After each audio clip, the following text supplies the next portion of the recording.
Welcome to the Oral History Podcast, which features stories from the oral history website, voicesofoklahoma.com, where Oklahomans have given generously of their time to tell their life story for present-day listeners and for the generations to come. Our entire collection is available at voicesofoklahoma.com. By subscribing to our podcast, you will be notified of new Oklahoma oral history podcasts. So now listen to another interesting storyteller from voicesofoklahoma.com. Ladies and gentlemen, I want to invite you to participate tonight in a very special edition of our Summer Adult Education Series. First of all, this is an experiment, Mr. Erling tells me. This Voices of Oklahoma oral history, attempt to capture the history in first-person voices of significant contributors to the state of Oklahoma's growth and development.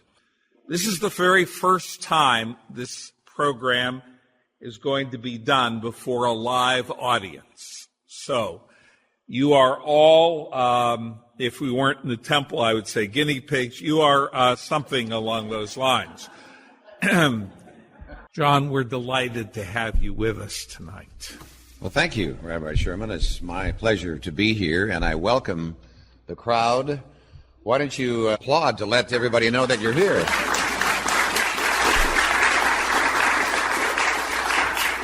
I have thank yous here to Temple Israel for opening this up.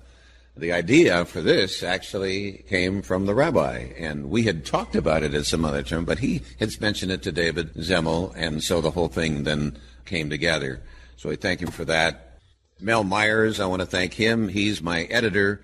He's the editor, and there's a lot of things that are edited out, and most of what David will say tonight needs to be edited out. You know that. So our evening here then is with David Bernstein, so let's make David feel welcome. And if you want to laugh or boo or hiss or whatever, you can do that. That's what a live audience is all about. But then remember, Mel is the editor, so he can take it out too. Right. That's what they do to me in my regular job. Right.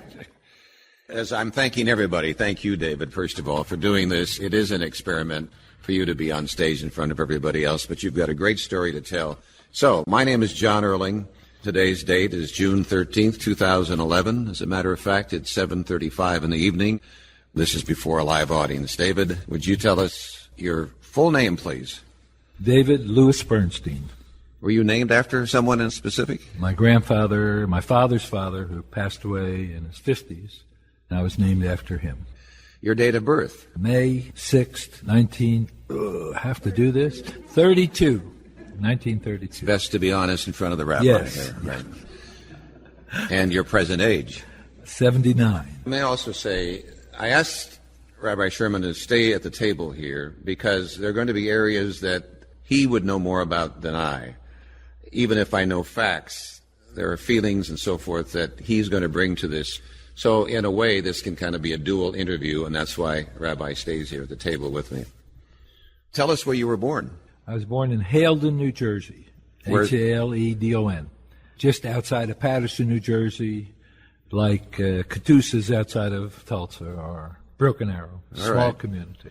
Your mother's maiden name, where she was born, where she grew up? My mother's name was Rochelea Rosen. She was born in Lodz, Poland, and came to the United States in the early 1900s. Eva Unterman was from Same Lodz. city. What was your mother like? Describe her. I've heard you ask this question before. It's a beautiful question to start because everybody's mother is beautiful, very warm person. My folks ran for a number of years an Italian grocery store during World War II.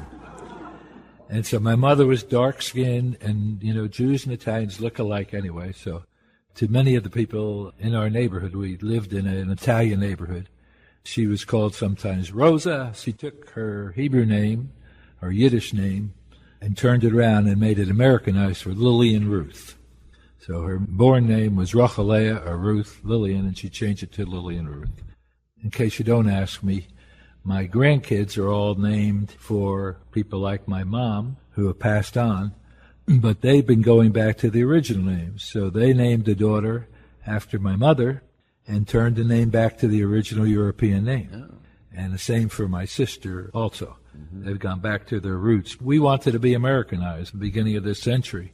As much as we can do to be Americans and be accepted, that's what we tried to do. Sure. She was a homemaker then? She was a homemaker, but she also worked in the grocery store. A little family grocery store. It was just a block and a half from our house. Your father's name and where he grew up? His name in Hebrew was Aaron, but his name was Arthur. He grew up in Manhattan.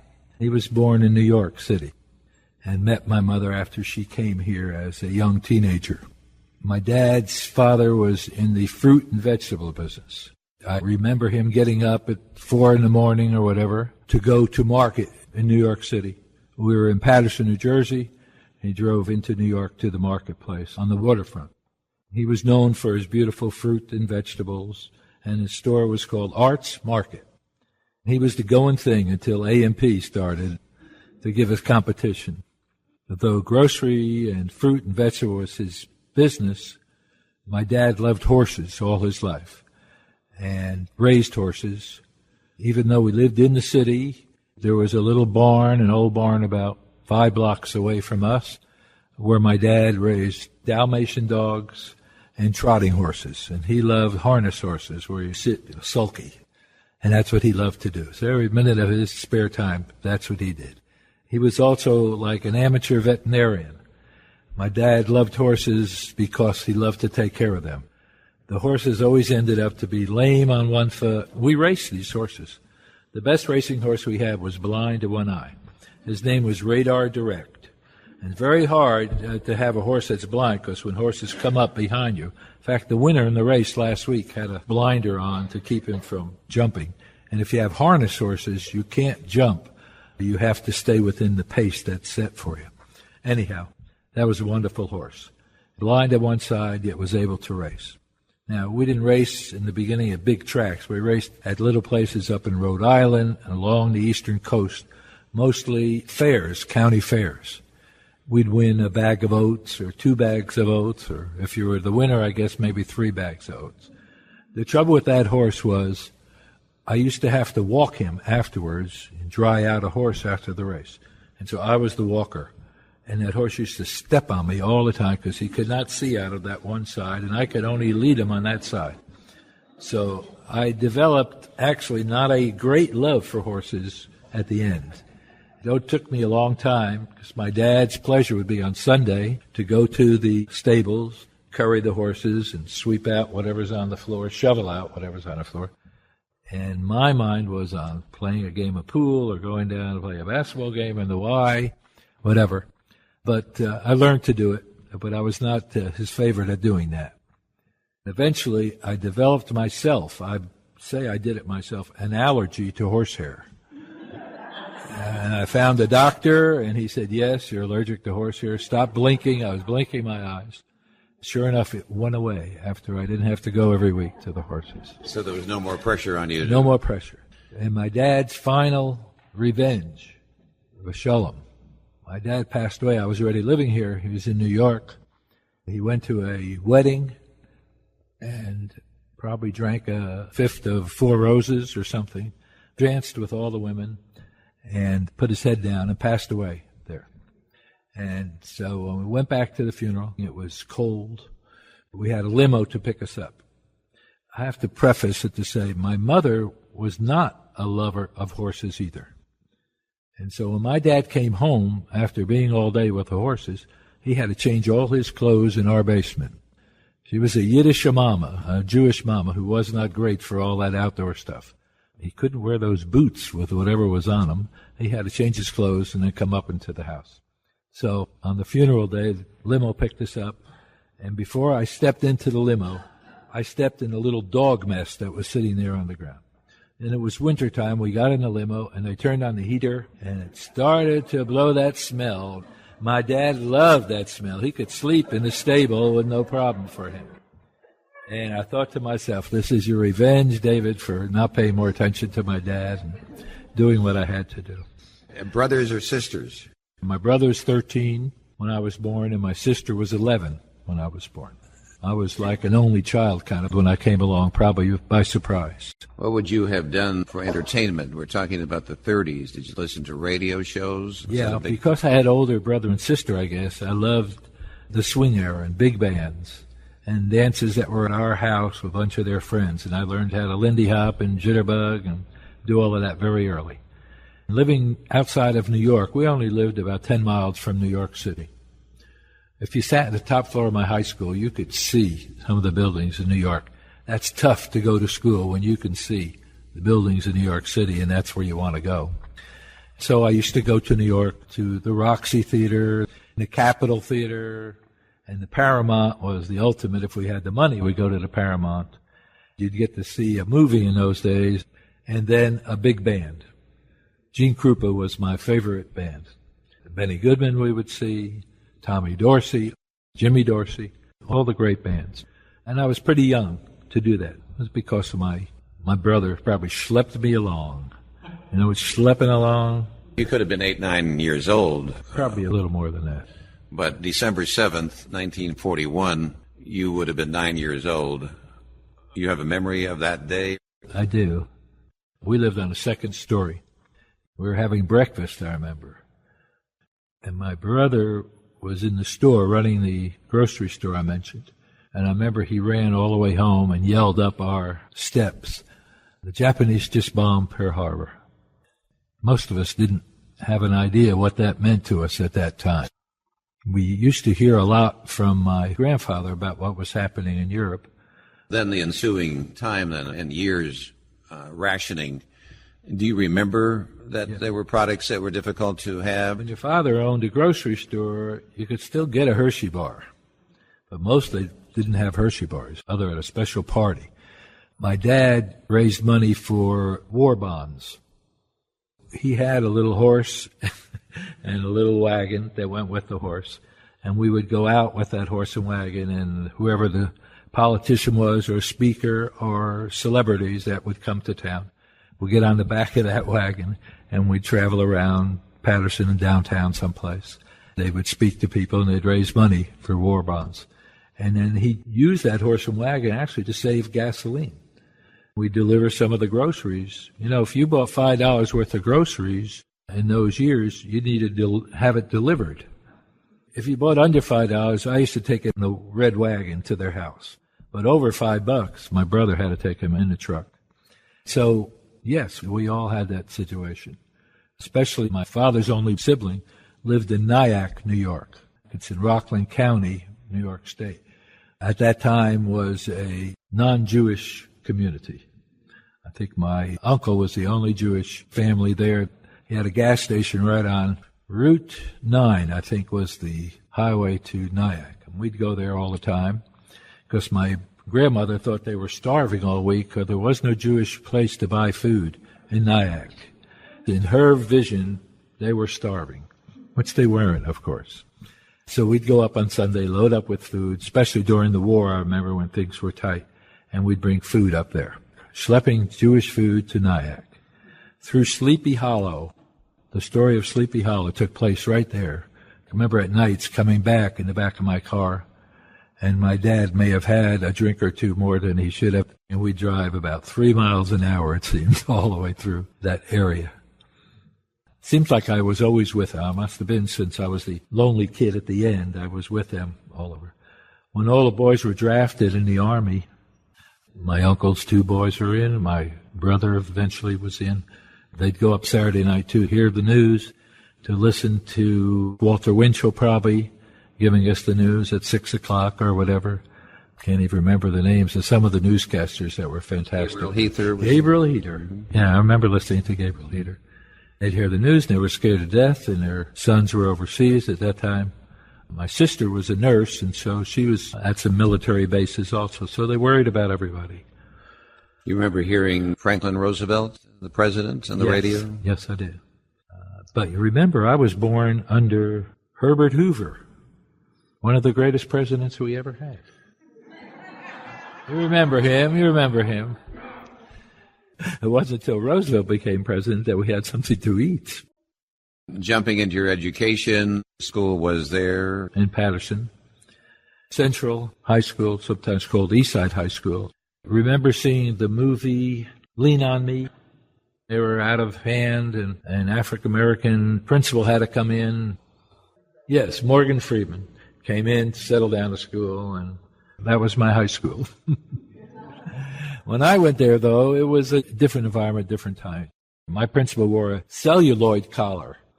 I can remember him every day dressing in that celluloid collar and tie. So it was a little more reserved. In high school, were you an athlete? Were you a member of clubs? Can I lie now? No, I wasn't an athlete, but I was 6'1", 6'1.5".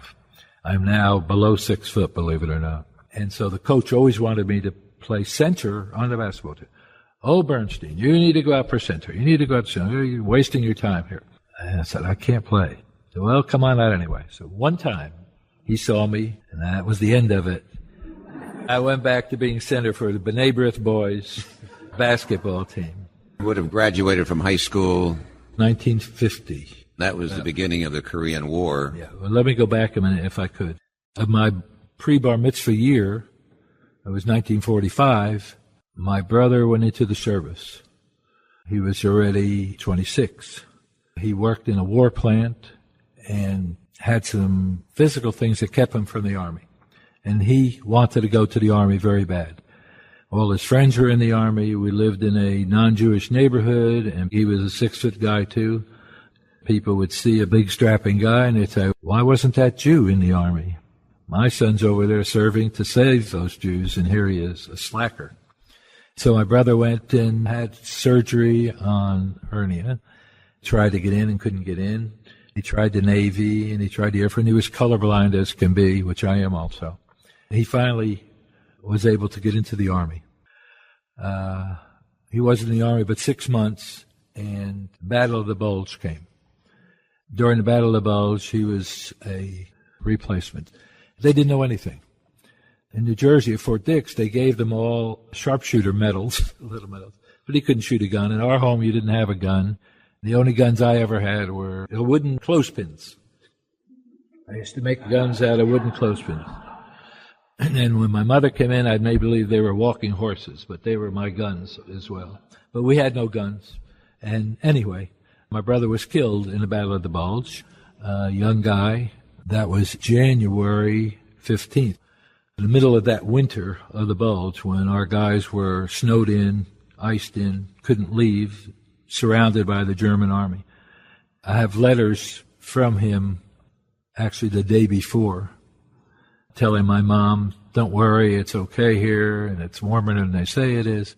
And meanwhile, he would write my sister, and he would tell how their feet were frozen, you know, how many guys got frozen feet, lost their feet during that battle. Anyway, a telegram came. My grandmother lived with us in her later years. She got the telegram. My mother and my father were working around the corner in the store. She had to call my mom to come home and get this telegram that said that my brother was missing in action. Usually the first telegram you got, missing in action. And you can imagine what happens in a home when that happens to the oldest son. My dad had been waiting for him to come home from the Army to build his grocery store into a stop-and-shop market with all the new equipment that was there for groceries. Anyway, it didn't happen. It took a couple of weeks, it seems to me, that we were just worried to death. My grandmother spoke mainly Yiddish. The Yiddish I know today is from playing cards with her. She'd never let me play cards in any language but Yiddish. My grandmother's home, a telegram comes. She thought it said they found my brother Paul. So my mother ran home and read the telegram, and it said he was killed in action. And so that was a breakup for a family. My mother took it very hard. My dad took it extremely hard. Could never sit down to a holiday meal, to any yontif meal, without crying for his son. 3 months later was my bar mitzvah. You know, no family would be in shape to have a bar mitzvah when something like that happened. I was bar mitzvahed, but it was a quiet bar mitzvah. Some relatives there, I remember. And we gave out Hershey bars. I remember that. My brother was buried in Belgium, the largest cemetery in Belgium, but was the first Jewish soldier to come back. I believe that's true. because my folks didn't want him buried in some foreign country and wanted a Jewish funeral for him. The Jewish war veterans in those days would hold a funeral, military funeral, for those who came back. And my brother's buried in our family plot in New Jersey today. I tell that story because I imagine a lot of what I am today comes from that experience of what went on in my home during those next few years. That summer, a young rabbi came to run our Hebrew school, an Orthodox rabbi. Saw, I guess, the kind of shape I was in, and gave me a scholarship. I know it wasn't for my Hebrew, but he gave me a scholarship. And I went to a camp for a short time in the Catskill Mountains in New York. It was an Orthodox camp. Torah Vadas Yeshiva ran the camp. I lived in this Italian neighborhood. Although I went to Hebrew school and I had lots of Jewish friends, I did not know Orthodox Jews to that degree. And my grandfather was an Orthodox Jew, but modern Orthodox. Anyway, there were kids when I got off at that camp there with long payas and their hair and wearing black, and most of them wearing, well, they all wore tzitzis, the fringes, and they were out playing baseball. I played pretty good baseball. I was a catcher. But these guys are going to be easy for me. I went out, and they were great ball players, every one of them. But if their kippah fell off their head while they're running to first base, they stopped. Went back, pick up the kippah, and then go on to first base. That was an interesting short period of time for me, but I learned a lot about Judaism there and about a different form of Judaism, and it was a wonderful experience. There was a young man who was a young rabbi, I guess, in school. That was my counselor, and he was a great athlete, and so I kind of realized that people are people no matter what they're looking for. So it was a great experience. You graduated from high school in 1950, in the middle of winter. How many of you went to a high school that graduated 2 times a year, in the spring and in the winter? Yeah, it was a January graduation. So then you are on to college. Yes, but my prom and graduation from high school was unique and better than anyone in my school, because we had a friend that knew the guy at the Copacabana and at the Latin Quarter. That was that little guy that was Fanny Bryce's husband, first husband. He put on the water shows at the World's Fair, and he owned the Latin Quarter, and this guy knew him. So we got, as high school kids, not to go in a barn someplace or in the gymnasium. We marched into the Latin Quarter, and I was kind of the hero because I was able to go up. And the guy said, "Do you have $5?"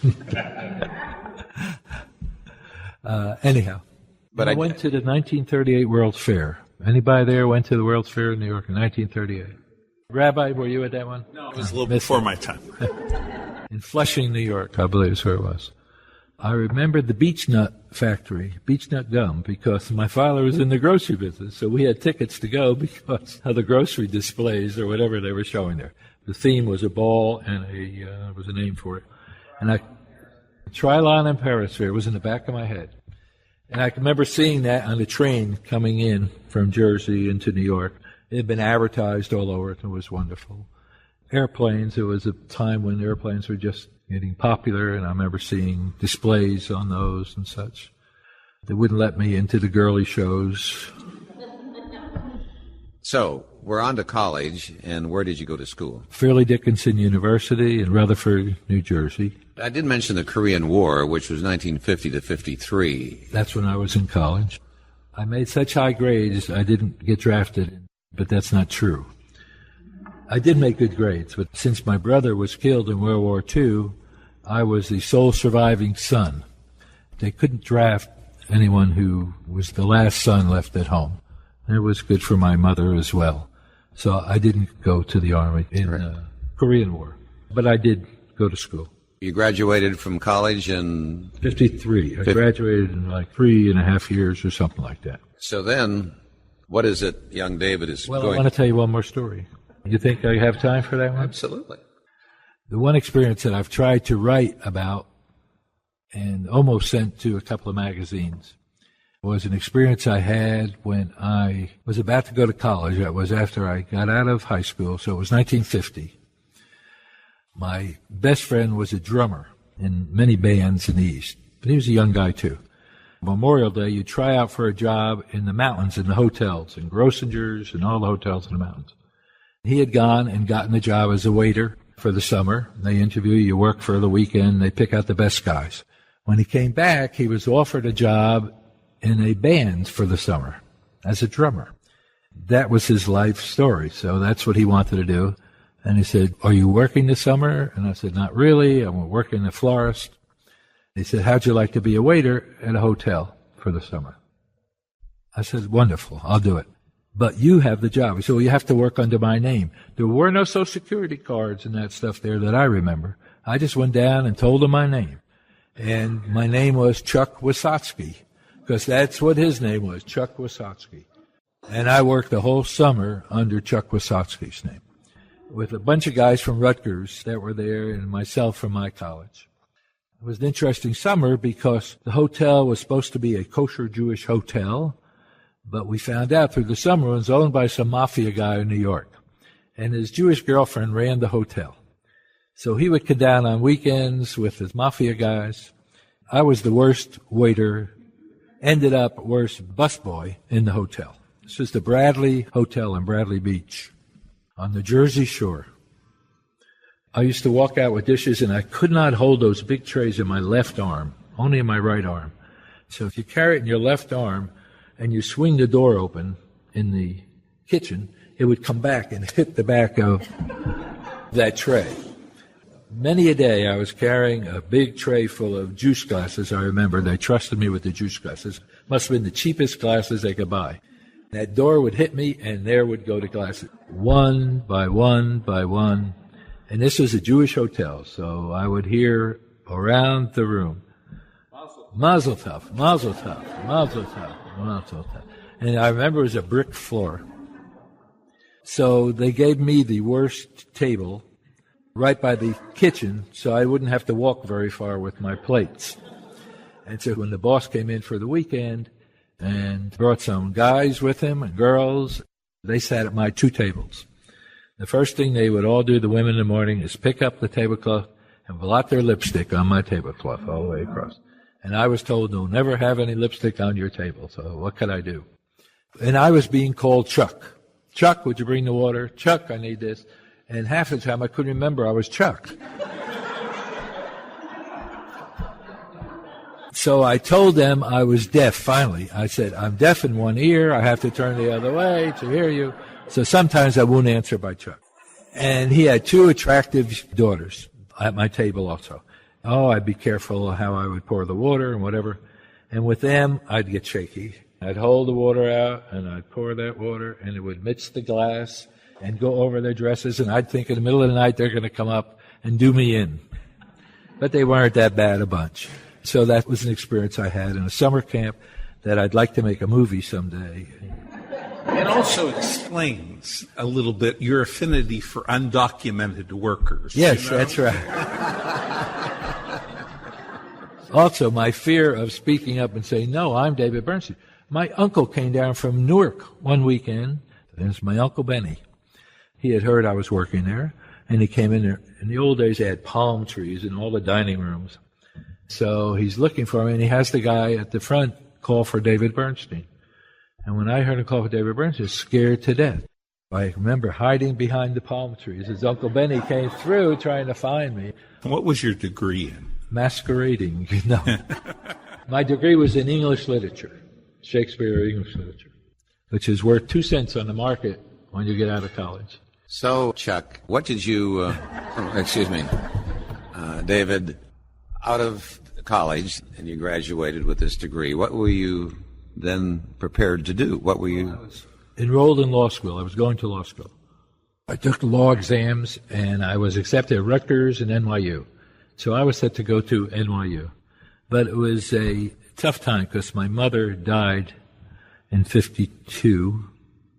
She died the day after the presidential election. She had cancer for quite a while. So it was a tough time in our family for a long time as she was ill. My sister is a nurse, so my sister took care of her. And I just didn't have an appetite to go to school, I guess. I don't know. And so we had an offer from a company that was opening a store in Tulsa called Rayco, seat cover company. They said, if I come down here for the summer, then next year I could go to California. They're going to open up stores there and so forth. And you can always go back to law school. As I think about it, I probably would have made a terrible lawyer. I always see the other person's side, put on the other person's shoes. I don't think that's the best trait for a lawyer to have. Better for a social worker or a psychologist. So anyway, I didn't go, and I came to Tulsa that summer. What was your job to be with RACO? To train the people in Tulsa who RACO in New Jersey decided were ignorant, and a young kid out of college could train them. That's what I came here to do, to open up the store and to hire people to work in the shop. We made seat covers, we made convertible tops. We were trying to put Otasco out of the seat cover business, which we finally did. Where was that located, RACO? Then they put me out of business. RACO was on 3815 East 11th Street, between Harvard and Yale. Midas Muffler came in later, next to us. It's that little section there. I think the doctor is here now. You were the manager then of the store? Yeah.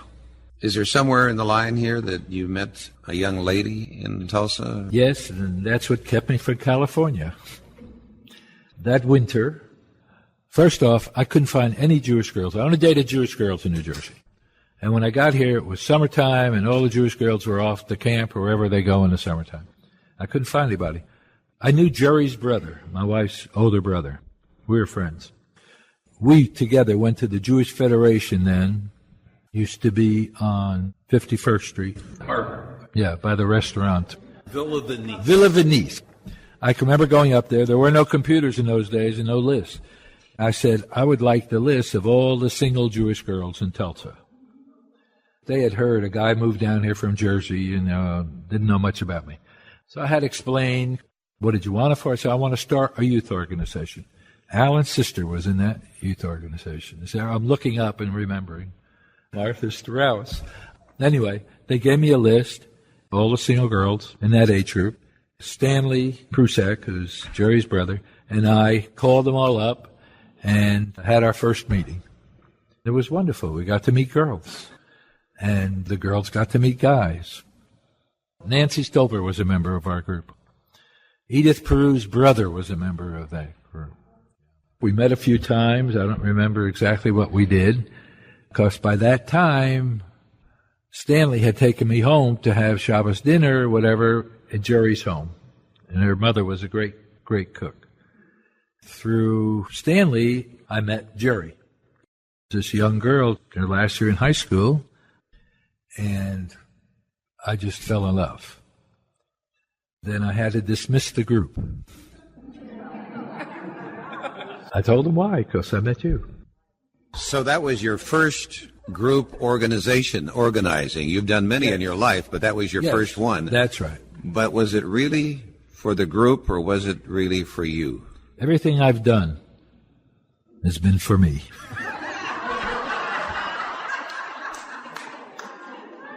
And there's nothing wrong with that. Hillel said it. Didn't Hillel say that? Yes, if I'm not for myself. Very good. Who am I for? Yeah. And if I'm only for myself, then who, How long did you date Jerry before you were married? 6 months, she says. 6 months. The first date we had, but I brought another guy along, just for safety, was to the Globetrotters. They come each year at that same time in February. They lost the game, I recall. Let's talk a little bit about Tulsa as you saw it. You came from New York, New Jersey. You must have had some culture shock when you came to Tulsa. Yeah. Most of us, I guess, have had culture shock. Yeah, coming from New Jersey was culture shock. You saw segregation at that time like you'd never seen it before. That's right. That's right. Everything was segregated when I came here in 1953, as I remember it. The movies were segregated. The buses were still segregated. East 11th Street, where my store was Route 66. Before I-44, hoo-ha, that was the highway in Oklahoma. And all the cars came through there. They had restaurants, drive-ins. I remember drive-in by the Will Rogers Theater before you get to Yale there. You couldn't come in there. I hired a foreman who was black. I didn't know anything about all this stuff. In New Jersey, I assure you, I didn't know anything about it. I had to select a new crew, and then I had to select for them a foreman. So I don't know, I was maybe 2 or 3 weeks there, and I picked a foreman who happened to be black. He was the best worker I had. He ended up being a minister in Tulsa. I took him to just a drive-in restaurant joint. He said, "You're not going to get served." And I waited and waited and we waited. And he said, "You're not going to get served. They will serve me." Never got served. And finally I found out why. It's because I had a black friend in the car and they weren't going to serve me. That was Saturday night or Sunday because we were open 7 days a week. But I paid them, paid by the week. And on Monday morning, none of those white guys showed up to work. They all quit. They weren't going to work for a black supervisor. I also noticed when people would wait in that store, some of you may have been in that store, there's a waiting room, a sales room, and then there's a shop. We take the car into the shop, they put the seat covers on or whatever they did, and drive it out. And I noticed, this is later, I did hire white kids. When the white kid would drive out and park the car, they'd walk out, see the seat covers, everything fine or not fine, and they would come in and pay. If a black guy drove that car out of the shop, they would come down to see the seat covers, open up the cowl, we used to call it the cowl, the glove compartment, make sure everything was there, and nobody stole from that. It was just a bias that was just built in this part of the country. It was very, very, very hard to deal with as a young, idealistic Easterner. But the segregation we're talking about and the prejudice was mostly toward blacks. Did you feel or see any of this toward Jews in Tulsa? Yes, still there. Everybody knows about Southern Hills Country Club, so it's not a secret that the whole area of Southern Hills, the neighborhood, was to keep Jews out. Jews and dogs were not really wanted in that area. And Southern Hills Country Club didn't allow Jews to be members, simple as that. So the Jewish people here, before I came, built their own country club. And that's where Meadowbrook Country Club came from. They earned money. They became businessmen. They wanted to live the life that they saw their compatriots living. So they had to build their own place. And that was terrible to see. When Jerry and I were married in 1954, we were allowed 4 days off. We decided to drive to Colorado Springs. It was August 15th, the middle of summer, like 110 or 115 degrees. I had called, I guess, and said I'm with Rayco and I want to come out there and we need a room for a couple of nights at the Broadmoor Hotel, still in existence today. When we got there, young bride, very young bride, I didn't tell you how young. I said, "My name is David Bernstein. I made a reservation from Rayco." And looks down, no computers. "I'm sorry, we don't have any rooms. I don't have your name down." I said, "That's impossible. I spoke to you." But he said, "We can't put you up." And I didn't know why. I guess I did. In the back of our heads, we all knew. If you read Gentleman's Agreement, you know the story of what it was in those days. And so we found a place to stay in a little motel, and it was fine. Didn't interrupt our honeymoon. But it was a situation I'll never forget. But today, on Passover, this year, Chabad had Passover services in that hotel. So things have changed and things have gotten better. But Jews can pass many times because we're Caucasian and we pass. Blacks still can't pass many places, even though it says we're open to everybody. That experience I had in Tulsa in those early years, knowing Jerry didn't put up with any prejudice, made me open my eyes, and we got more involved into the movement of integrating Tulsa. Martin Luther King was our hero. I still believe that Martin Luther King is the reason young Jewish boys today can go out in the streets and wear their kippos on their heads. We used to only wear our kippos, even if we were religious, inside the home when we're eating or in the synagogue. And we'd go out in the streets in Brooklyn and New York, wherever, and we'd take it off because we were going to get beat up. But when Martin Luther King said, "Black is beautiful, you can go out and do whatever you want to do. You're as good as the next guy, if not better," I think Jews learned a lesson from that too. That and Israel, the state of Israel, the two of those together gave us a better feeling about ourselves, who we were, what we were. When you called that hotel, they knew your name. They didn't know it, I guess. I don't know if I told them my name when I first called. But they knew my name when I got there, and they saw me. Right. Did you ever try to hide your Jewishness or even take on, just say, burns? Did you do any of that ever? No. I personally didn't. If someone needed to do it to get a job, I understand they're doing it. But I didn't have to do it, and I was proud of who I was. I grew up in a religious kind of atmosphere, culturally with all Jews, and I was proud of being a Jew. The oil companies here were not hiring Jews. Texaco, those large companies would not even interview Jews. They were turned away? I mean, there were no signs. Jewish guys, well, I don't know, but they were turned away. I didn't apply for one of those jobs. When I applied for the job at Community Service Council as director, which was a United Way agency, United Way did a search to make sure, being Jewish, I wouldn't interfere with anything they do. They're raising money from these high-level executives. Would I put them off? So they called a meeting, and I met with a half dozen of the top executives in Tulsa, and purposely wore my hair long and everything else, but I still got the job. Let's jump to the fact that you went back to TU then. I'll admit it right here today, okay? I was not the best businessman there ever was in Tulsa, Oklahoma. I enjoyed business. I enjoyed working with employees and helping them and so forth. I enjoyed meeting customers every day and helping them. But I kept terrible books. In the wintertime, Rayco used to send letters to you as a franchise. And they said, you cut your crew in half. In the winter, you don't do as good as you do in the summer. And I couldn't lay guys off for the wintertime. I got to know them already. I knew their babies and all. So little by little, I wasn't doing the kind of business I should have been doing on 11th Street. Finally, they wanted us to enlarge our place and go into the muffler business. Anyway, I went out of business and opened up a store downtown, Central Seat Cover, with my good friend Fred Strauss sitting there. Because of me, Fred is a great success today. Because I enticed him to leave his job with Oklahoma Tire and Supply and come work with me. And of course, my deal never worked out. But from there, he was able to go to Fabrica and become a leading executive at Fabrica, all because I hired him. So then you saw my life as a businessman obviously is coming to an end. Yes. Now, I went into a few other businesses. One of them, I couldn't give it up. Freddie will remember. I took a school bus, an old school bus. I stripped it down, put a sewing machine on it, put up some racks, and we hung material. And I went out with that bus to the suburbs, Bristow, Bartlesville, Catoosa, wherever these towns were, as far as Muskogee even. We'd pull up into a dealer's car lot and say, we're selling seat covers. We'll make them for you right here on your lot.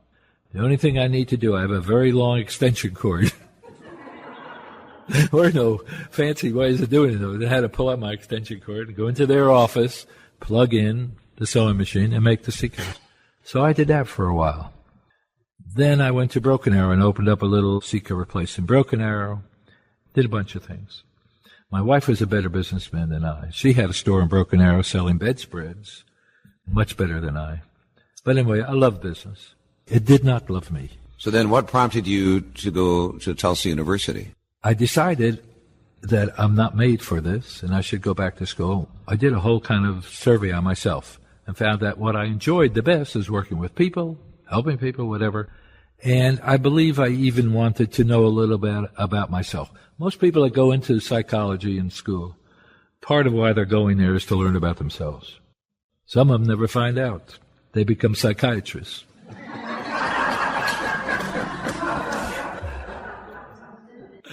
But I did go to find out about myself also, and it was a good field for me. I went into psychology, and we had 4 kids. I had to support my kids as well, so I did a bunch of things. I worked in Hebrew school, in B'nai Hebrew school. I taught Hebrew school, 4th grade. My education stopped at about 3rd grade and a half. So I used to work out of a book, and I would write English between the lines, a translation. I'd look it up at home.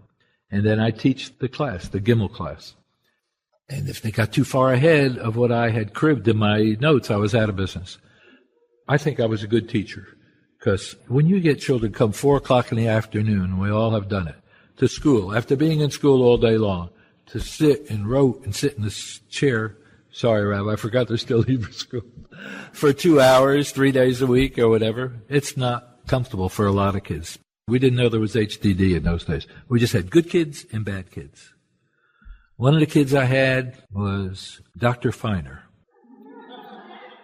And because I was also going to school and learning about psychology, I thought I knew everything.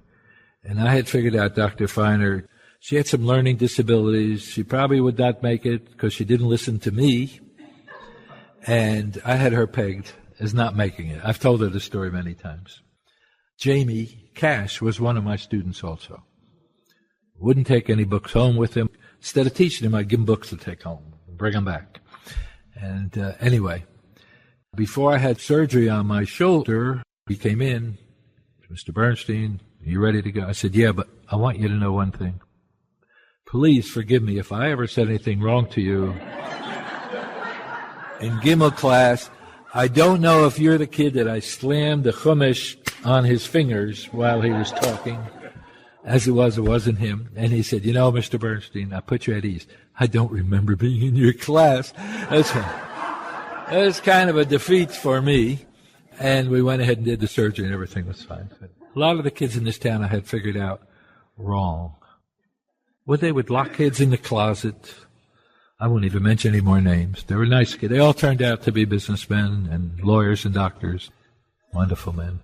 Before we move on, you said you had 4 children. Let's have their names. Lori is my oldest daughter. She's an MSW social worker in Florida and a songwriter. All my kids played instruments, no lessons, but they loved to play instruments. Pam, my second child, taught music in the JCC preschools, day school system in Chicago to this day. My third child is my son, Jeff, my only son. We say our only Kaddish, because in the traditional religion, you'd have to have a son to say Kaddish after you died, or your soul would just wander. He went to Washington University, as is my oldest daughter. They both had degrees from Washington University. Lori had a MSW from there. And he works in the management in Chicago area. He used to run nursing homes. That was a tough business to be in. My youngest daughter is Beth. She was with us the longest until she finally graduated high school and left. She is a math major from Northwestern. They all married. My first daughter, Pam, married a Chicago guy from Skokie. And then little by little, Jeff came back from Israel, and he said, I might as well live by my sister. My son Jeff went to seminary in Israel for a while, till one Sunday morning they found him with some girls. He wasn't supposed to be running around with girls in this seminary. He was in the wrong seminary. So he came home early. Still Orthodox. Most of my kids are Orthodox. Traditional, bring their kids up very traditional. Their kids go to seminaries now. And our great-grandkids, well, we'll wait to see what happens with them. We will have 10 by the fall, 10 great-grandchildren. So that was my 4 kids. Then with that degree, where did you go to work? First job I had was with the public schools, and I was a school psychologist for 3 years. Worked for Mary Jo Keatley. Dr. Joe Keatley was the head of the psychology department. Of Tulsa Public Schools? Yes. While you were working in the psychology department, you needed an extra job. Well, that was only school hours. So till 4 o'clock, I had to get another job. So I worked in the Hebrew school 4 to 6. And then I worked for a private psychologist in the evening doing group counseling with kids. Wasn't there a dry cleaning? Yes. Well, I knew a little bit about dry cleaning from back east. Anybody living back east knew Spotless Cleaners. He's the guy that got me into the Latin Quarter. And so Jerry said, well, why don't you do that? I bought an old truck for a little bit of money, a panel truck, and I went around and picked up dry cleaning while I was going to school. The people I knew originally were all the people in the shul, B'nai Emunah. So I would go around to those B'nai Emunah people. Charlie Goodall was a great customer of mine because he wore a fresh suit every day and shirt, so he was a great customer. And so eventually it made me kind of a big shot in the way that I knew who had ring around the collar. You have to know that commercial to know that story. But anyhow, so I picked up a route. I used to get lost every time I went to West Tulsa, but I developed a nice clientele. I knew how to press pants, so I worked out a deal with the dry cleaner here. After I did everything else, I'd take the dry cleaning there. He would dry clean it, and then I would go press the pants. Then we split 50-50, and that's how I made a living out of that. Then we decided, let's go uptown, we'll open up a drop store. Jerry will run the drop store. A drop store is a dry cleaners without any machinery. You send your cleaning out to somebody else. Small store. In New York, they call it a hat band store. Anyhow, we opened one up right by the Tulsa Club, I think it was, on Harvard, 30 some odd on Harvard. There was a liquor store, all glass, little place, and we rented that. That day, they started fixing Harvard, tearing it up like they're doing on Yale. It was Tulane. Torn up for 2 years, and we were trying to make a living. At that time, we were living with my mother-in-law. I missed the whole period where we went back east to try to make it there and came back, and my house was rented. Anyway, I lived with my mother-in-law, had a beautiful new house on South Irvington, and we moved in with 4 kids and a dry cleaning truck and a couple of racks I put up in her garage. She was a sweet, sweet, sweet woman. Sweet woman. And my father-in-law put up with it, too. Then Jerry decided she's going to do cuffs. I went to the library and I got a book. Today they have books, easy books to learn something. There's a title they all have. Dummies. Dummies. I don't like to use that term. But anyway, it was a beginner's book on how to put cuffs on and fix a suit. Jerry would prop it up on the counter and she would fix the pants. One day, Mr. Myers, do you remember Flo Meisel's dad, I believe? Mr. Myers. He had been the finest tailor in Kansas City and came here to retire. He used to tell me that his suits in the hock shops, in the pawn shops, would bring the highest dollar. So his label was a fantastic thing in Kansas City. He was an expert. We would sit there as to shake when he would come in because he was a perfectionist and knew how to do it. But when he walked in and saw Jerry with a book, putting cuffs on a pair, he had never seen that in his life. Could not believe that that was going on in this place. Well, we survived that, finally got out of school, finally got a job. So you were 3 years with Tulsa Public Schools. Yeah. Then you became an executive director. Of Tulsa Mental Health Association. Around 1968. Yeah, 67, 68. Tell us some of your work there. I got the job at Mental Health Associations director, not knowing what a mental health association was. But I had a little gray in my hair, and they thought I knew a lot more than I did. And they couldn't find anybody they liked. And the original executive ran off with the secretary. So Monday morning, they didn't have a secretary or an executive director. So anyway, I was hired for that job. I loved it there, but I really didn't know what it was. And I had become enamored of some work was being done in Los Angeles, the Los Angeles Suicide Prevention Center, which was on West Pico in the Jewish neighborhood of Los Angeles. If any of you have been to West Pico, it's where all the best Jewish delis and stores were in that day. They had a suicide prevention center run by Dr. Edwin Schneidman. He was a thanatologist, actually, who became the father of suicidology, and a partner that also was a psychologist, Dr. Farbro, 2 Jewish guys. And they had put suicide prevention on the map. Until that time, people didn't know what to do with someone who was suicidal. They opened up a center, both walk-in but also telephone. People didn't believe, especially in the field, in the counseling field, that you could do counseling with somebody on the telephone, let alone talk them out of committing suicide, because you couldn't watch them, you couldn't see their physical action, you couldn't see their hands fold up and back away from you, whatever. But they found out you could do it. Someday, I believe, it will be done on the computer. Young people don't even want to call and talk to a center. They will type it to you, Facebook, email. So I went to California and learned a little bit under Dr. Schneidman, and then came back and added a program to Mental Health Association called Suicide Prevention Center. We were the first one in the Southwest, actually, to have a suicide prevention center. I had a little storeroom in Hillcrest Hospital on the psychiatric floor, floor 6, if I remember correctly. In those days, you had to rent a TV set for your room. There were no TV sets. So they had to store all these TV sets. And this storeroom is where they let me put a little desk and run suicide prevention. It was good for us because we were hidden in the hospital, and we worked 24 hours. Beth Macklin, who was the religion writer in those days for the Tulsa World, was one of my first volunteers. She would put the paper to bed. She used to tell me that, put the paper to bed. And then she would come up and volunteer. We had a training session. Dr. Schneidman had said, suicide prevention is done better by volunteers than by professionals. because volunteers have their heart in it more. It takes a lot of patience and a lot of good timing and understanding from your heart to deal with somebody that says, I want to kill myself, I don't care what you say, I don't want to live. Don't tell me I do want to live, and don't try to stop me. But the thing is, they called. And so we knew they did want some intervention. Dr. Schneidman, how he got into this, their office was right across the street from the L.A. coroner's office. He and his partner went down there and got a hold of all the letters that were ever written by suicidal people through the years. There were boxes and boxes of these suicidal letters. He read them and learned a lot from the letters. Learned about the dichotomy in someone's life and the ambivalence. Someone wanting to live but wanting to die. And in the front page of his first book, I remember he had one of the first letters he saw. It was a very simple letter and said, Dear Mary, I hate you. Love, John. And that taught him a big lesson. We could work with people. It was transitional. You might be suicidal this minute, and if you can spend some time with a significant other for a short period of time sometimes, it can change your life. Today, he's the father of suicidology, but they don't follow that kind of work anymore. Medicine came in, so through the medical world, you can treat for depression with medicine, pills, so forth.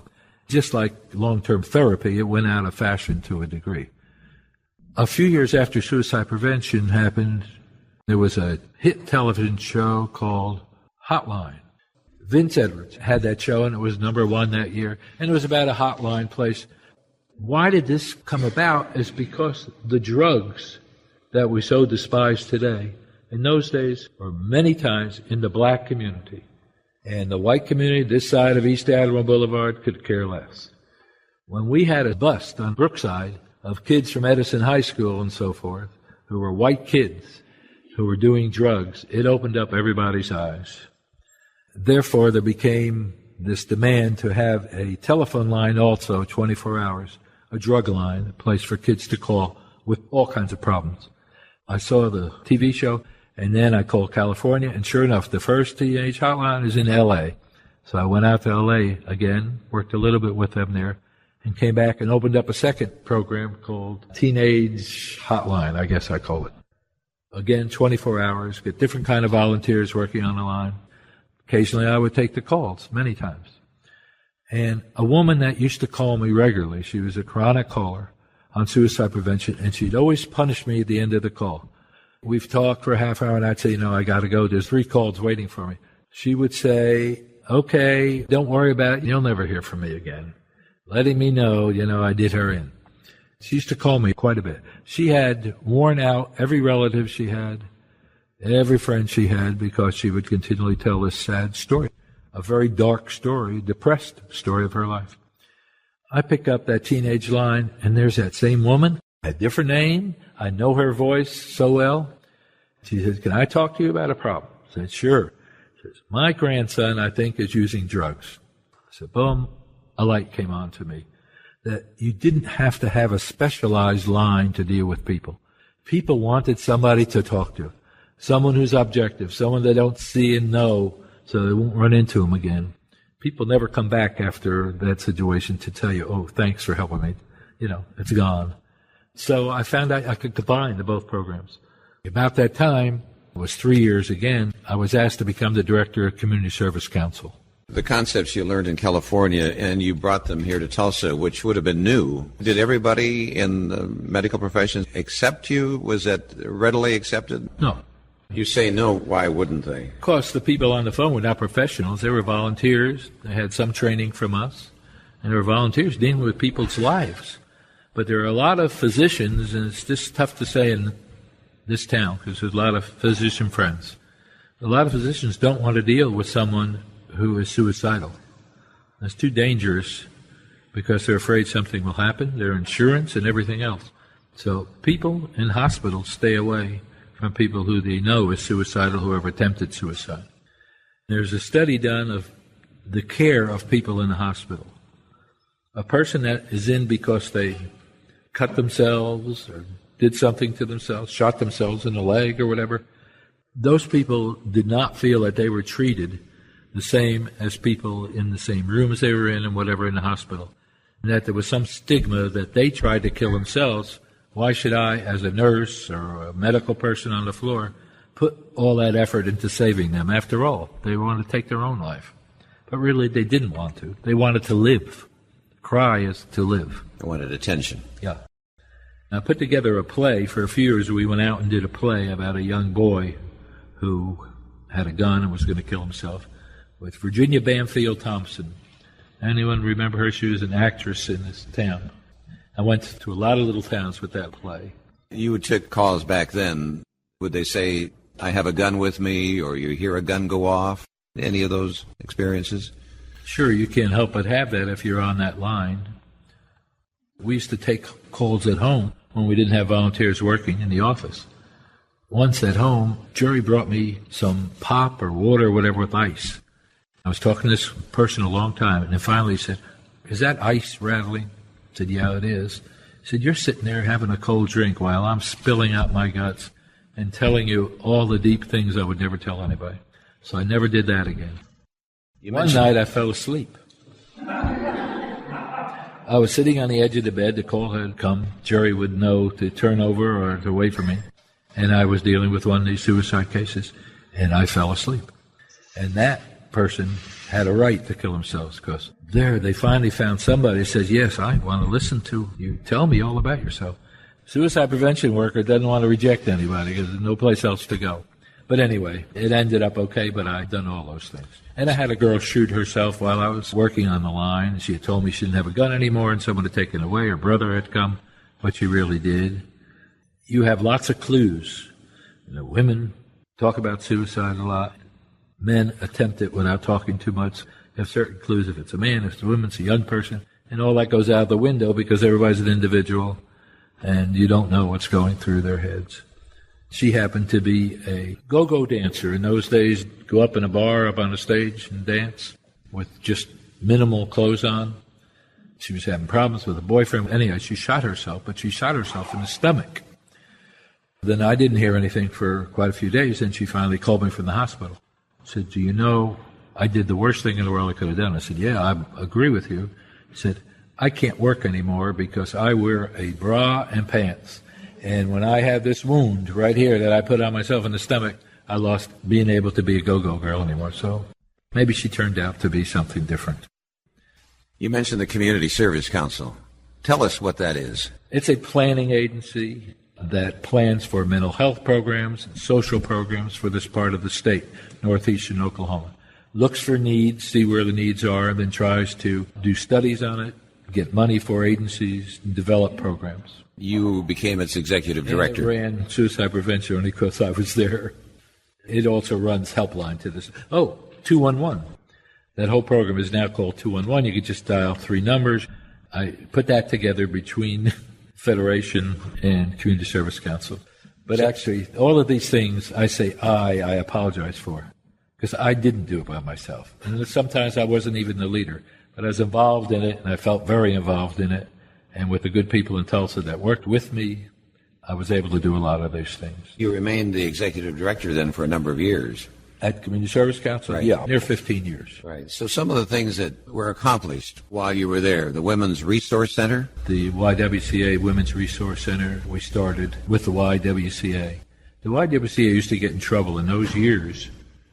People in Tulsa, especially men who ran businesses, conservatives, did not like the idea of the YWCA being so involved in feminist programs and feminist designs. They wanted them to be quiet little ladies and take care of themselves, and that's all. But the YWCA women would go to a conference someplace and get all hepped up at that conference, and they'd sign a lot of things that they wanted done and come back with these declarations, proclamations, and they'd get themselves in trouble with the United Way in getting money for their programs because they were too radical.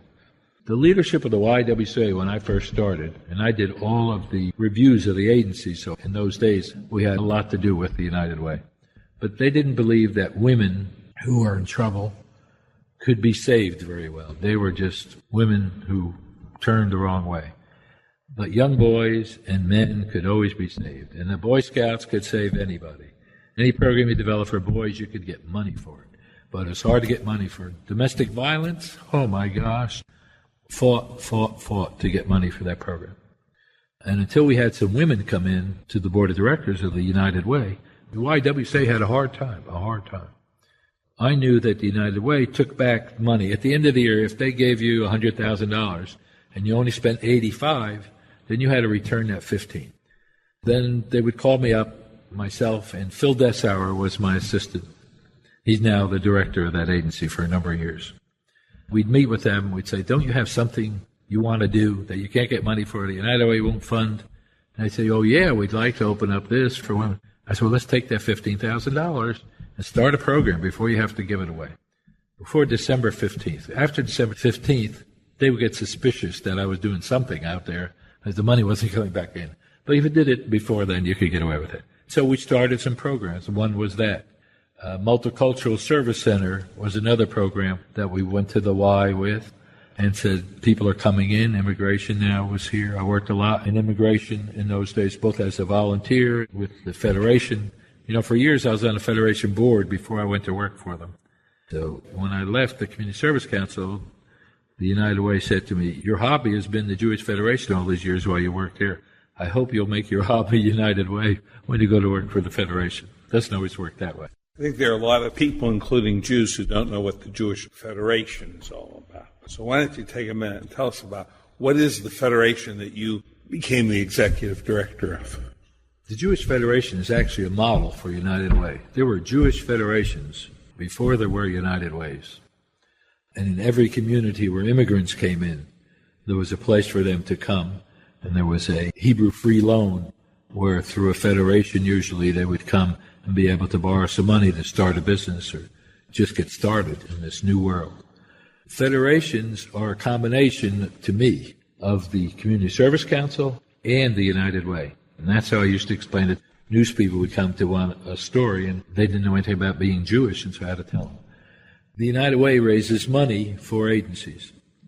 Jewish Federation raises money both for local Jewish organizations, for national organizations, Jewish defense organizations like Defense League, ADL, other Jewish organizations that work with the poor, the Jewish Organization for the Blind, HIAS, the organization that brought most of our families, grandparents, into this country, and overseas for the state of Israel especially, because in 48, brand new state, needed our help. No one was there to help. And through the federations, we were able to raise money and to do a variety of things to get people involved in knowing what this new country was all about. We were sending money to Europe. All of a sudden, those people, we were able to work with them, some of them that got to Israel. We tried our best to get all of the people out of the Holocaust and out of the range of being captured by the Nazis to go either here or to Israel. It didn't happen. But at least we now have a country. Any Jewish person. There's been some interesting books lately of something that could happen in the United States. Some president could come along and decide that Jews are not his favorite people, and maybe the Nazis were right in what they did. And we know today we have a place to go. We have a place to escape to. We have a country. In those days, people tried to come to America, tried to come to South America. Most of them were turned away, didn't have a place to go. So we were very supportive of Israel. We raised money. United Way learned how to raise money that way. We also helped people from giving money to every little agency that came to their door.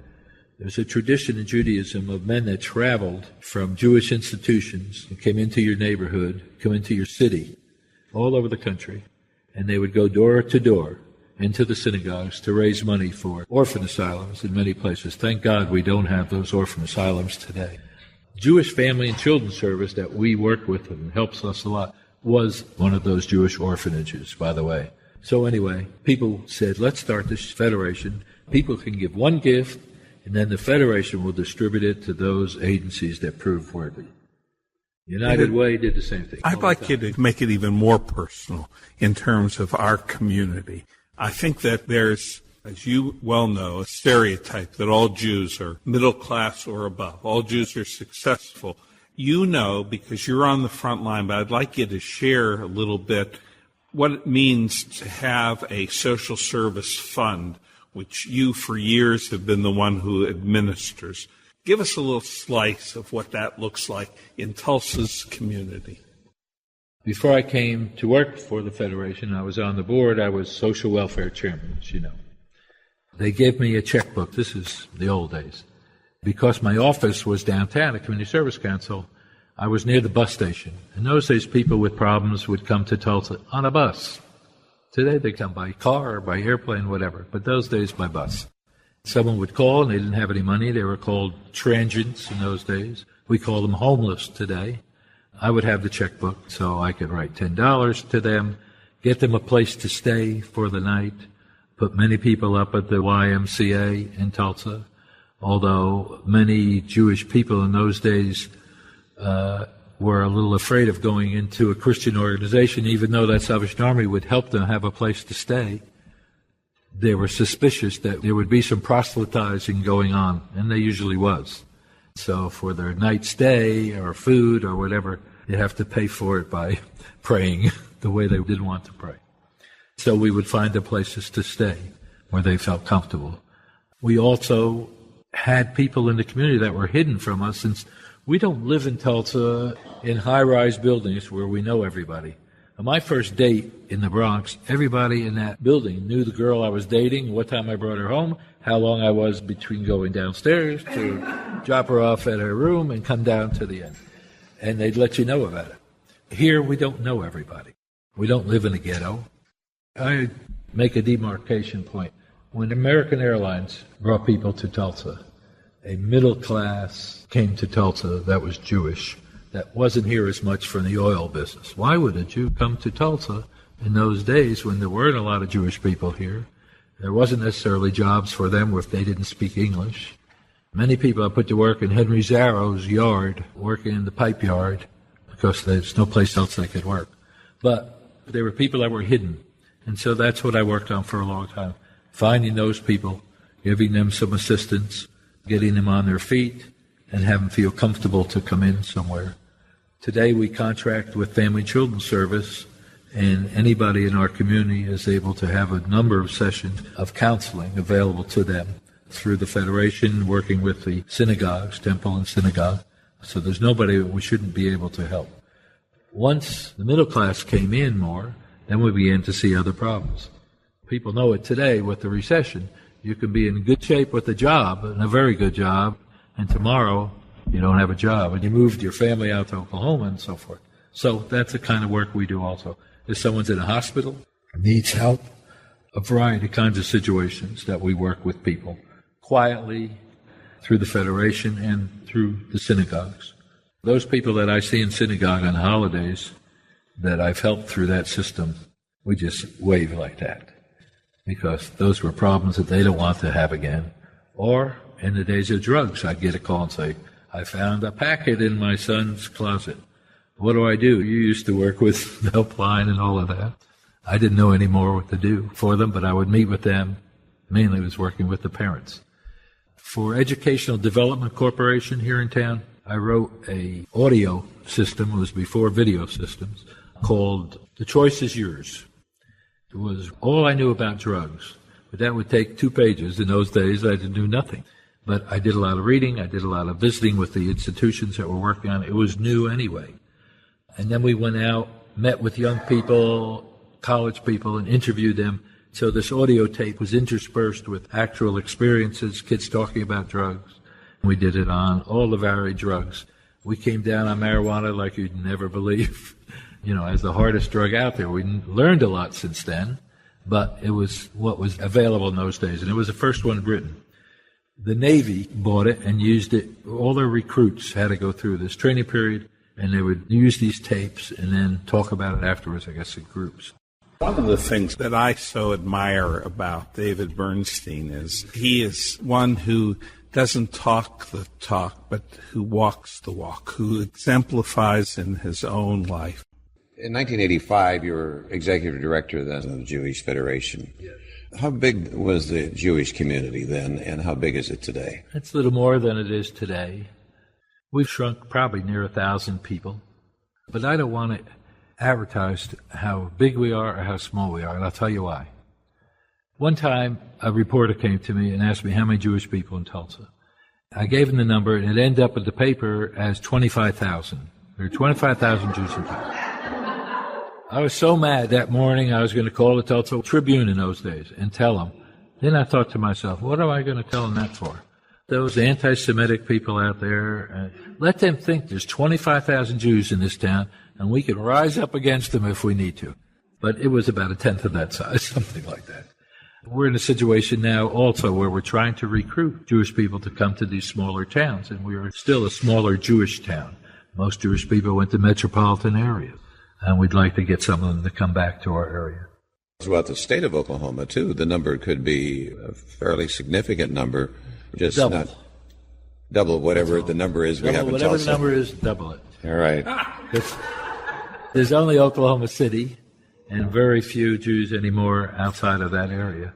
There were 6 Jewish families in Joplin when the tornado came. Fortunately, they've all survived and are fine. I did bring up Fort Chaffee, which is in northwest Arkansas near the town of Fort Smith. Give us some background and why you made that visit. Well, when I was with the Community Service Council, we worked with immigrant groups. The Cubans came in at that time. And the Vietnamese in 75 came in. And people came here, didn't know the language. They needed something in their language to understand what was going on. So at Community Service Council, I hired 2 people, one that could write Spanish and one Vietnamese. We put out newsletters. We made copies of what happens when a tornado siren goes on. It happens and you don't know what to do. How do you deal with the police in Oklahoma? This is not their country where the police are taking money under the table, except for a few that were taken care of. They're gone.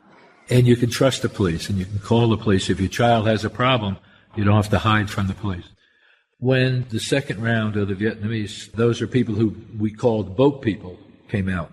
Not the first group. The first group that came out, Jerry and I were volunteers for, and they were people that knew English, a lot of them. They had worked for the Army in Vietnam, in Saigon, and they pretty much could make it on their way. But we worked with a number of those people who are very good friends today. A lot of young boys came in who sneaked out because of the Army. They were lost because there's no women to tell them what to do, tell you the truth. We men need women to tell us what to do.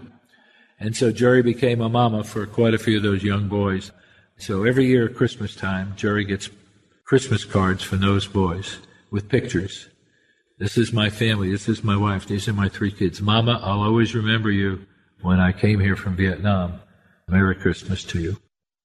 That's the good stuff that happens in our family, not from me, but from Jerry.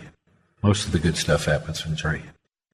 Anyhow, then HIAS, who's the Hebrew Immigration Society, called up the Federation and said, look, the federal government is asking us for help with the Vietnamese. They're coming out in droves. They're not being picked up, and they're floating on these ships. We helped HIAS and gave grants to HIAS when HIAS brought in Jews in the early parts of the century and before. We'd like now HIAS to take some responsibility for bringing some Vietnamese. HIAS. Immigrant Aid Society. And that's been our Catholic Social Services, our Protestant, Presbyterian Social Services. That was our national organization that helped us bring Jews to this country. We got involved in bringing in the Soviet Jews. Remember, that was a big movement. The first plane that went in when the walls went down in the Soviet Union was purchased for 7 figures by a Tulsa man, Jewish man in Tulsa, who would never let me give his name. And he bought that first plane to bring out those first Jews. So we were very involved in Soviet Jewry. We raised a lot of money, much more money than most communities. I had trouble at the Federation, to tell you the truth, to bring Soviets into the United States. Because there are some people on Federation board, like there are all over, that feel everybody should go to Israel. And all the Soviets should go to Israel. Well, all the Soviets didn't want to go to Israel. And all of our parents and grandparents didn't want to go to Israel. And so that's the point I had to make against some powerful people who felt everybody should go to Israel. And so we brought quite a number to Tulsa. Eventually, most of them left because they want to be with their families. They want to be with people who speak the same language, the same culture. If I were a Soviet Jew, I'd rather be in Coney Island Brighton Beach than it would to be on 23rd Street in Peoria in Tulsa. Anyhow, that was a good experience for our community. A lot of volunteers helped us in that. So having a track record now of years of successful resettlement, the United States government asked Hyas to apply those experiences to resettling Vietnamese. So when I went to Chaffee and spoke to those people there and others, they told me that there were Catholics and Buddhists coming from Vietnam. Most of the Christian Vietnamese were taken by churches to help them. You had to have support for them to teach them English, to get some education, job training, all of that business was done by their agencies. But Buddhists were only welcome if they could be converted to Christianity. Sorry, but that's the situation that has been. It happened the minute Soviet Jews got off the boat or off the airplane in New York. There were societies there who made believe they were Jewish and convinced them to come to a temple and get a meal. The Soviet Jews didn't understand their religion. They were not allowed to practice their religion for over a generation. They didn't really know themselves what being Jewish was. The only thing was good in those days of being Jewish is they let you out of the Soviet Union. And therefore, we took Buddhists. We had no Jewish Vietnamese that we could find. No. There were no Jewish Vietnamese. And so we brought Buddhists in. Jews are not prone to proselytize. We've been, for thousands of years, murdered for not wanting to pray to another person. So we don't do it to the next person. Buddhists felt comfortable living with Jews, I guess. Agnostics and Jews were the best people for them to find. Through that experience, we brought in a number of families. The families did pretty well here. Owned a restaurant. We had, if you recall, there was a Vietnamese restaurant here for a long time. When Jerry became a helper in that restaurant and ended up 8 years as the waitress in that Vietnamese restaurant, and can give you an order of anything on that menu and serve it with chopsticks. Also then, the boat people needed to come in, and we brought in some of the boat people. And the Jewish community also, we had volunteers to help with that. Through that experience, we had a young man that came to live with us for a short time. He's the father of our 2 grandkids that are sitting right here, and the husband of this young lady in the middle. This is our family. We talked about our natural kids and their children. This is Tien Tran. Many of you know her from her nail business. Not nails that you hammer in a wall, nails you have out here. A top business lady in this community. These are her 2 children. Stand up and just say hello. I'm sorry, honey. These are the most shy kids. This is Tina. Her dad lived with us for some 14, 15 years before Jerry figured out how to get him married. Now we have these 2. And this is Jimmy Tron. They both go to Union School.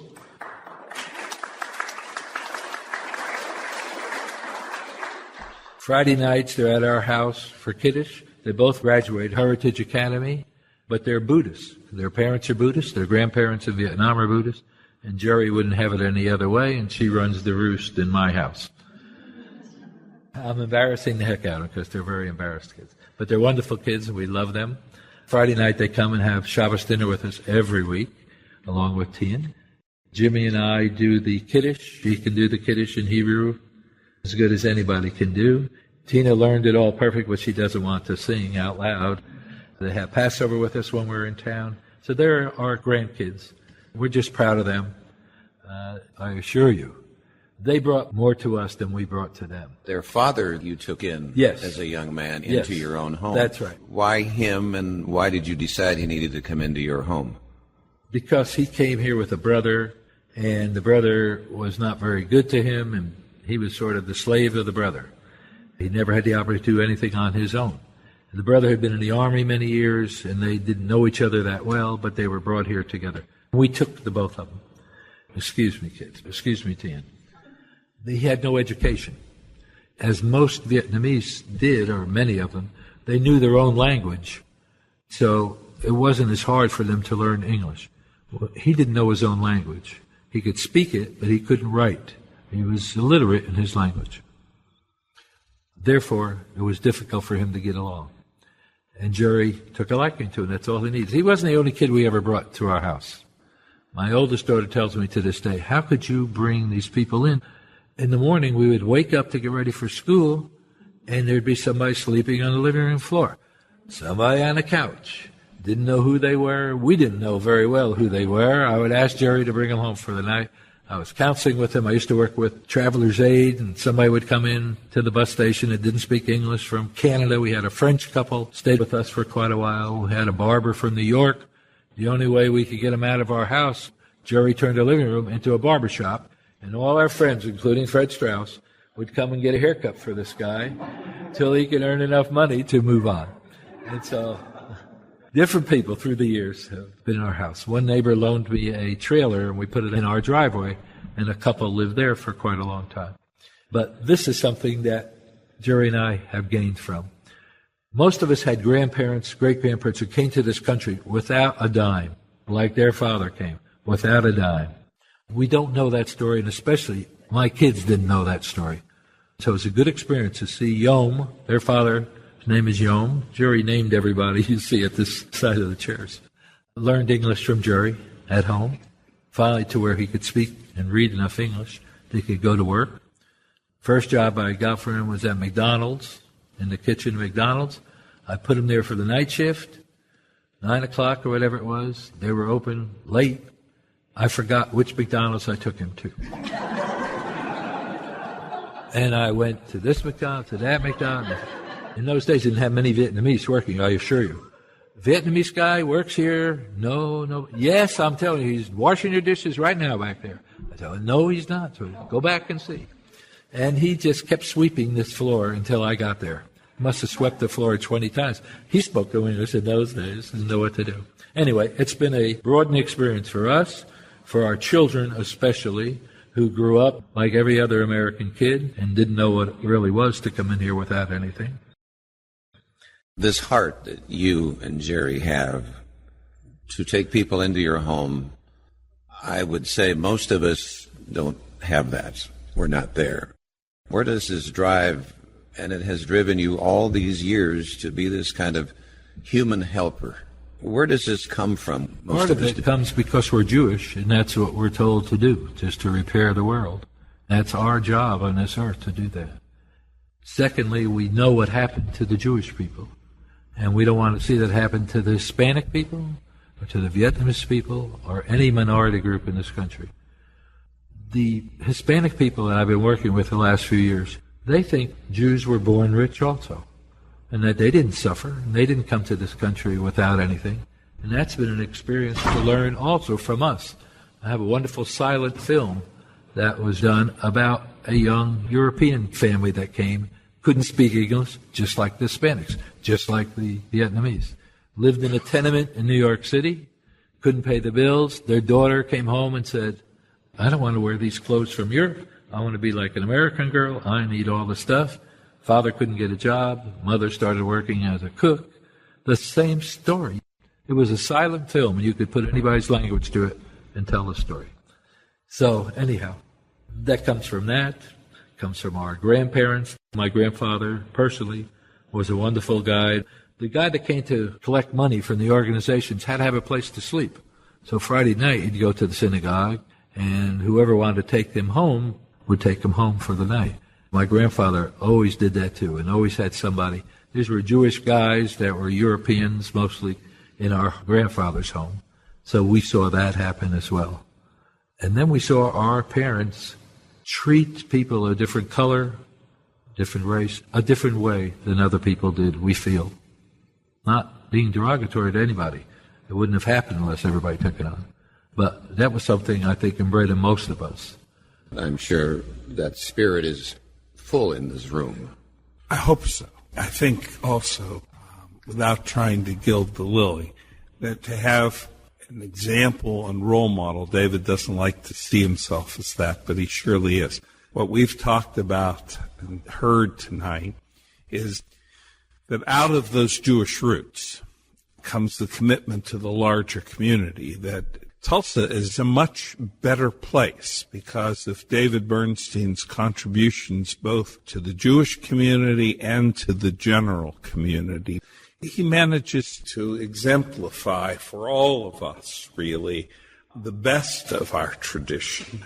That's why I'm very, very pleased, John, that you selected him for this Voices of Oklahoma. I think that you couldn't have had a better person. The whole community obviously is fortunate. And you know who I'm going to thank? Rayco. It was Rayco who brought you to Tulsa. That's true. But I feel like I'm speaking on behalf of the community beyond the Jewish community. They don't know that somebody like you and others like you work behind the scenes. They don't know your name. They don't know you. But they would say thank you for what you've done for this community. Thank you.